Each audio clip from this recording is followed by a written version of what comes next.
काय यार, तू पेट्रोल गाडी घेतली, पेट्रोल गाडीला ॲव्हरेज नाही आहे, 10 ते 11चा गाडी ॲव्हरेज देते. त्यापेक्षा जर तू डिझेल गाडी घेतली असती तर तुला 18 ते 20चा ॲव्हरेज भेटला असता. ठीक आहे, चल तुझी पेट्रोल गाडी आहे, या गाडीला CNG बसून घे. आफ्टर मार्केट तुझा थोडासा ॲव्हरेज वाढेल. E20मुळे तुझी गाडी खराब होईल, अशा ज्या गोष्टी आहेत ह्या थोड्याशा मला कमेंटमध्ये येतात. नमस्कार मित्रांनो, सहर्ष स्वागत तुमचं माझ्या एका नवीन व्हिडिओमध्ये. माझं नाव आशू, तुम्ही बघता आशू 71 यूट्यूब चॅनल. मित्रांनो, सगळ्यात पहिले तुम्हाला सांगतो, 3 वर्षापूर्वी ही गाडी घेतली होती. जी लोक नवीन आहेत त्यांच्यासाठी सांगतो, 3 वर्षापूर्वी जेव्हा मी गाडी घेतली होती ना 1.2 पेट्रोलमध्ये. आता गाडी जेव्हा घेतली होती, गाडीबद्दल मला नॉलेज नव्हतं. मी अशा व्यक्तीला घेऊन गेलो होतो ज्याच्याकडे गाडी आहे आणि ज्यांनी खूप जास्त टायमामध्ये ज्यांनी त्याची गाडी चालवली आहे, त्याला थोडंफार नॉलेज आहे. आता मी नवीन झालो भाई, मला माहिती नाही की गाडी माझ्यासाठी कोणची चांगली राहील. त्या व्यक्तीला घेऊन गेलो, त्या व्यक्तीने मला यार ही 1.2ची पेट्रोल गाडी हातामध्ये थांबवली की ही जी गाडी ॲव्हरेज कमी देते. त्या व्यक्तीने यार चांगली गाडी पण मला ह्याच्यापेक्षा दिली असती किंवा डिझेलमध्ये ही गाडी मला घेऊन दिली असती. पण त्या व्यक्तीचं एक आहे ना असं होतं की त्याला खुन्नस काढायची होती, अशी गोष्ट होती. आता तो कोण व्यक्ती मी तुम्हाला सगळं सांगेन एकदम स्पष्टमध्ये. सगळ्यात पहिलं तुम्हाला सांगतो, पेट्रोल गाडीमध्ये आहे ना बिलकुल ॲव्हरेज नाही आहे. जर तुम्ही घ्यायचा प्लॅन करत असाल ना तर पेट्रोल गाडी सोडून आहे ना दुसरी कोणची गाडी घ्या, CNG घ्या नाही तर डिझेल घ्या, पण पेट्रोल नका घेऊ. कारण काय आहे ना, तुम्ही आहे ना एकतर सरकारपर आहे ना जे भाई याचे नियम आहेत ना एवढे चेंज करतात आहे ना की 2 वर्षामध्ये तुम्ही आहे ना तुमचा जो पेट्रोल गाडीचा ना नियम पूर्ण चेंज बघायला भेटेल. त्यामुळे पेट्रोल गाडी घेण्याचा जर प्लॅन करत असाल ना तर भाई पूर्ण आहे ना विचारच करू नका.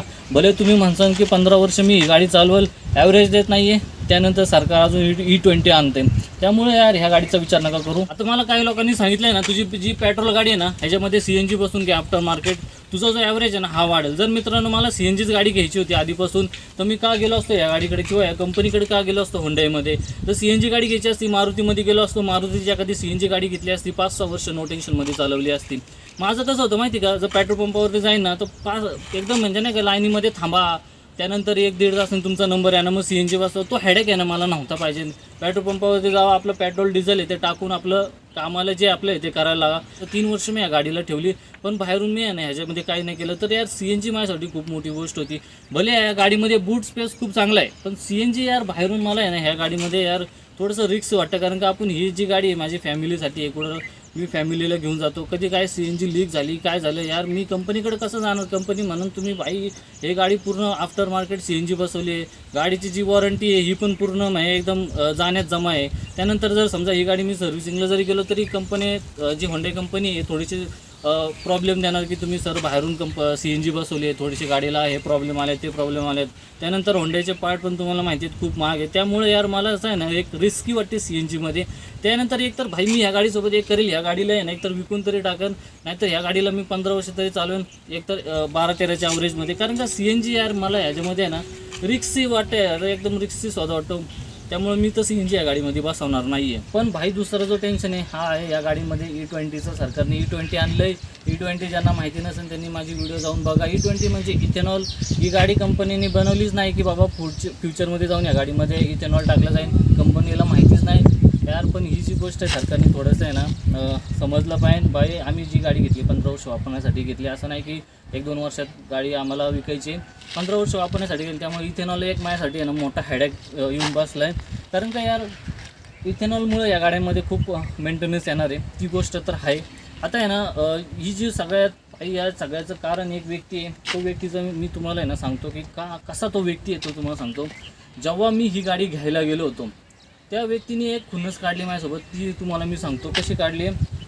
मी जेव्हा आहे ना शोरूममध्ये गेलो होतो ना, माझं असं होतं की शोरूममध्ये जेव्हा जाईन ना की सगळ्यात पहिलं मी विचार केला होता की मला होंडाची गाडी घ्यायची. का त्याच्यामागचं तुम्हाला कारण होतं, आमच्या गावामध्ये असं आहे ना की मारुतीची गाडी आहे ना कुणी घेऊन फिरू शकतं. त्यामुळं मारुतीचे जे लोक आहेत ना त्यांना थोडंसं गावामध्ये असं समजा की एक थोडीशी व्हॅल्यू कमी देतात. त्यामध्ये जर वरच्या सेगमेंटमध्ये जाऊन त्याच्यामध्ये तुम्ही टोयोटा म्हणा, फॉक्सवॅगन म्हणा, स्कोडा म्हणा किंवा हुंडाई जर म्हणा ह्याच्यामध्ये गेलं ना तर यार थोडंसं समजलं होतं की हा बाबा एक चांगलीशी गाडी ह्या पोरांनी घेतली किंवा ह्या व्यक्तीने घेतली, असं एक समज आहे आमच्या गावामध्ये. त्यामुळं माझं होतं की मारुतीमध्ये जायचं नाही, CNG मला काय पाहिजे नव्हती. त्यानंतर होंडाईमध्ये माझ्यासाठी बेस्ट होती. सगळ्यात भाई मी विचार केला होता क्रेटा घेऊ, कारण का क्रेटा यार खूप म्हणजे नाही का मोठी SUVमध्ये येते आणि गाडीमध्ये फीचर पण खूप चांगले आहेत आणि लुक भाई सगळ्यात पहिलं गाडीचंच होतं लुक.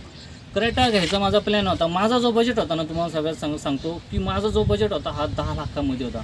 आता क्रेटाचा जो बेस वेरियंट होता ना हा पण 10 लाखामध्ये येणार नव्हता, कारण का क्रेटाचा जो बेस वेरियंट होता हा 13 लाखाचा होता. जरी मी क्रेटाचा बेस मॉडेल जरी घेतला असतं तरी मला यार जास्त फीचर नसते भेटले, त्यामध्ये तुम्हाला स्टुडिओ नसता भेटला. हे सगळं जे गोष्टी आहेत ना हे मला आफ्टर मार्केट करायचं होतं.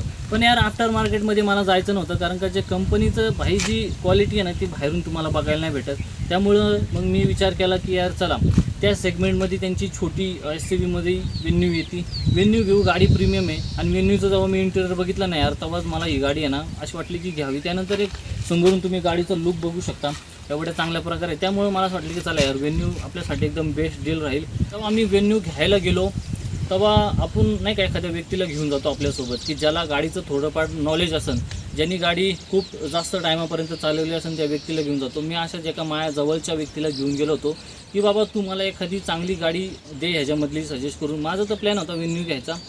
जेव्हा आम्ही शोरूमला गेलो सगळ्यात पहिले तुम्हाला मी सांगतो, शोरूमला आम्ही सगळ्यात पहिले होंडाच्या गेलो. होंडाच्या शोरूमला गेलो, तिथं ही गाडी बघितली. ह्या गाडीमध्ये मी जसं बसलो ना यार मला जो फील आला ना हा नेक्स्ट लेवलचा होता. हा फील मी यार आहे ना मला दुसऱ्या कोणत्या गाडीमध्ये आला नाही. ही मी विचार केला की नाही बाबा हीच गाडी घ्यायची फायनलमध्ये.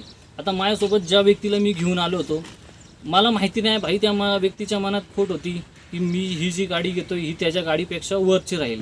आता असं आहे की मी जर वेन्यू घेतली ना तर त्याची गाडी त्यासाठी लोकांसाठी छोटी राहील आणि मी मोठा राहील असं ह्या त्याच्या डोक्यामध्ये होतं. पण माझ्या डोक्यामध्ये अशा काही गोष्टी नव्हत्या यार.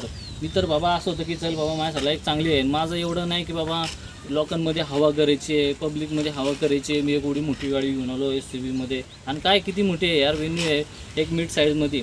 पण त्या व्यक्तीला असं वाटत होतं की ह्यांनी माझ्यापेक्षा वरची गाडी घेतली. त्याच्याकडे होती आहे ना हॅचबॅक होती, तर ही SUVमध्ये येते त्यामुळे ही गाडी जराशी मोठी वाटते.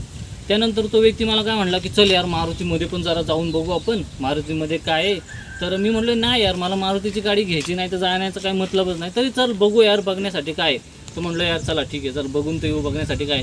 मारुतीमध्ये गेलो, आम्हाला तेव्हा फ्रॉन्स दाखवली होती, नवीन फ्रॉन्स आली होती. तो फ्रॉन्स दाखवली तर मला तो म्हटला यार ही गाडी घे, ही चांगली आहे तुला मस्त नाही का एकदम बेस्ट राहील ही गाडी. आता फ्रॉन्स म्हणजे झालं की त्याच्या लेवलची गाडी झाली की त्याची जी हॅचबॅक होती त्या लेवलमध्ये येईल आणि प्लस मारुती आहे. तुम्हाला मारुतीचं माहिती आमचं कसं आहे की मारुतीमध्ये कसं सिस्टम आहे. तर मी जसं फ्रॉन्समध्ये बसलो ना मला तो फील नाही आला जसा या वेन्यूमध्ये आला होता. त्यानंतर मी त्याला म्हटलं नाही यार मला फ्रॉन्स नाही घ्यायची, मला वेन्यूज घ्यायची.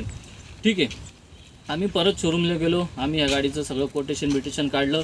तिथले जे सेल्समॅन होते ना ते मला काय म्हणले की सर तुम्ही आहे ना डिझेलमध्ये घ्या, भले तुमचे 2 लाख रुपये तुम्हाला थोडेसे वाढून भेटेल. आता ह्याच्यामध्ये जे डिझेल आहे ना ही 2 लाख थोडी महाग होती पेट्रोलपेक्षा.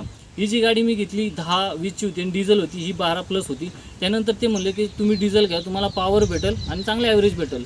तर तो व्यक्ती काय म्हणला माहिती आहे का, मी ज्याला घेऊन आलो तो काय म्हणला की आम्ही 2 लाख रुपये का टाकू तुमच्या डिझेलमध्ये, आम्ही 2 लाख रुपयाचं पेट्रोल टाकून फिरू ना. यार हा एवढे मोठे स्टेटमेंट दिला, मला पण थोडंसं नाही का वाटलं की यार काय एवढी नाही का 2 लाख रुपये टाकायचे. माझं बजेट पण नाही आहे की 12 लाख रुपयाची गाडी घ्यायची.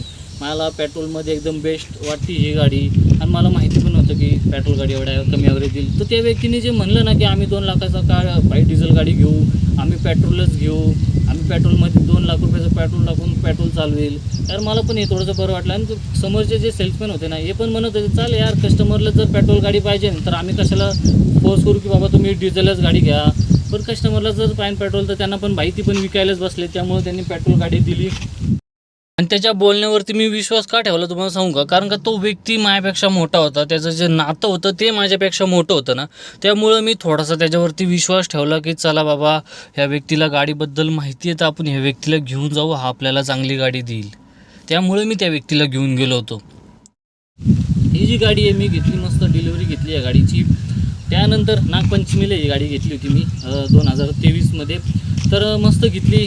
सगळ्यात पहिलं मला आहे ना 15-20 दिवसात या गाडीचं ॲव्हरेज कळालं. यार एवढा कमी ॲव्हरेज दिला आहे, एक गाडी एवढी कमी ॲव्हरेज देते कमसे कम 10 ते 11चा 12. ह्या ॲव्हरेजमध्ये मी थोडासा फरक नाही का मला विचार होता की यार मी गाडी घेतली काय ॲव्हरेजच नाही त्या गाडीला. त्या सगळ्या गोष्टी चालत होत्या, मस्त सगळं चाललं होतं. 1 वर्षाने मी तुम्हाला सांगतो मित्रांनो, ज्या व्यक्तीकडं हॅचबॅक होती त्या व्यक्तीला काय वाटलं की यार माझ्याकडे हॅचबॅक आहे, यांनी SUV आणली, मोठी गाडी आणली, माझ्यापेक्षा हा मोठा झाला. तर त्यांनी काय केलं माहिती आहे का, त्याची जी हॅचबॅक होती ना ती विकली आणि त्यांनी काय घेतलं सेम वेरियंटमध्ये डिझेल घेऊन आला. मित्रांनो विचार करा, जो व्यक्ती तुम्हाला पेट्रोल घेऊन देतो आणि तो स्वतः डिझेल घेत असेल तर काय त्याची माइंड स्थिती असेल ती विचार करा तुम्ही. यार जर तुम्ही कुणाचं चांगलं नाही करू शकत ना तर वाईट पण नका करू यार, माझं असं म्हणणं आहे. की तेव्हा जर मला तू म्हणला असताना की बाबा तू डिझेल गाडी घे, तू का पेट्रोल घेतो, डिझेल घे, तुला चांगला ॲव्हरेज भेटेल, रिसेल व्हॅल्यू भेटेल गाडीची, तर मी डिझेल घेतली असते. चला यार थोडासा अजून मी थोडंसं हे वाटलं असेल, पण भाई मी 10 वर्ष करून टेन्शनमध्ये राहिलो असतो ना, तो टेन्शन तर गेला असता ना. 2 लाख रुपये वाढवले असते तरी माझं एवढंच म्हणणं होतं. पण भाई त्या व्यक्तीने डिझेल गाडी घेतली. पण मला मी आहे ना, ही जी गोष्ट आहे ना, ही त्या व्यक्तीच्या तोंडावर पण बोलू शकता, असं नाही की मी व्हिडिओमध्येच बोलते, त्या व्यक्तीच्या मी तोंडावर पण बोलू शकतो. यार तुझी भाई समोर तुला जर एखादी व्यक्ती घेऊन जातो, तू त्याला चांगली गाडी घेऊन द्यायचं. तू भाई ही पेट्रोल गाडी घेऊन दिली, तू स्वतः जिंदगीत कधी पेट्रोल गाडी चालवली नाही, तू डिझेल गाडी चालवली, तर तुला माहिती होतं गाडीचं, थोडंफार नॉलेज होतं गाडीचं, तू मला सांगू शकला असता की बाबा डिझेल गाडी चांगली आहे, डिझेल गाडी घे. तू का मला पेट्रोल गाडी घेऊन दिली? त्यामुळं भाई मी तर तुला बोलणारच ना की बाबा मी तुला घेऊन गेलो आहे. मी एक समजलं की तुझं आपल्या जवळचा व्यक्ती आहे, तू माझ्यासाठी चांगलं बघतो, पण मला माहिती नाही की तू माझ्यासोबत वाईट बघतोय. म्हणजे असं झालं की आहे ना, तुला जर माझ्याशी खुन्नस काढायची आहे ना की बाबा तू मला घेऊन जा शोरूममध्ये, पेट्रोल गाडी घेऊन दे, आणि मग मी जिंदगीभर त्या पेट्रोल गाडीमध्ये पेट्रोल टाकून वैतागन, आणि ते नंतर जर विकायला गेलं तर विकायला रिसेल व्हॅल्यू नाही आहे. अशा या गोष्टी आहेत मित्रांनो. अशी ज्या लोक आहेत ह्यांच्यापासून सावध राहा. मी त्याला तोंडावर पण बोलू शकतो. असंच आहे, कारण का काय होतं माहिती का, भरपूर लोक जे आहेत आपल्या जवळ पण असतात, पण ते आपल्या विरोधक असतात हे माहिती नसतं. गोड बोलून कसं आपल्या सगळ्या गोष्टी करून घ्यायच्या आणि नंतर सोडून द्यायचं. ह्या भरपूर तुम्हाला आजूबाजूचे जे लोक आहेत त्यामुळं लोकांना समजा. आणि जर तुम्ही गाडी घेण्याचा जर प्लॅन करत असाल ना, पेट्रोलकडे जाऊ नका, डिझेलची गाडी घ्या, मस्त चालवा. कारण का अजून सध्या जर जे गव्हर्नमेंट आहे यांनी डिझेल गाड्या अजून बंद नाही केल्या, त्यामुळं डिझेलचा मजा घ्या. जर जास्तच ॲव्हरेज पाहिजे तर CNGकडे जावा. इलेक्ट्रिककडे सध्या तरी जाऊ नका, कारण का अजून इलेक्ट्रिकचा जमाना यायचा आहे. अजून जागी इलेक्ट्रिक पंप बनायचे, ते यार खूप म्हणजे अजून टाईम आहे त्यासाठी. सध्या हाय डिझेल, ते डिझेलची मजा करून घ्या. मी पण बघू यार ह्या गाडीला मला काहीतरी विचार आहे की काहीतरी करावं, एकतर विकावं नाहीतर ठेवावे. एकतर सरकारी E20 पण आणते, तो एक टेन्शन वेगळाच आहे माझ्याकडे. पण मी काय करावं ना हे मला समजत नाही आहे. व्हिडिओ बघण्यासाठी खूप खूप धन्यवाद मित्रांनो. भेटूया एका नवीन व्हिडिओमध्ये नवीन गाडीसोबत. जय महाराष्ट्र, जय शिवराय. आपल्या चॅनलला प्लीज सबस्क्राईब करून जावा.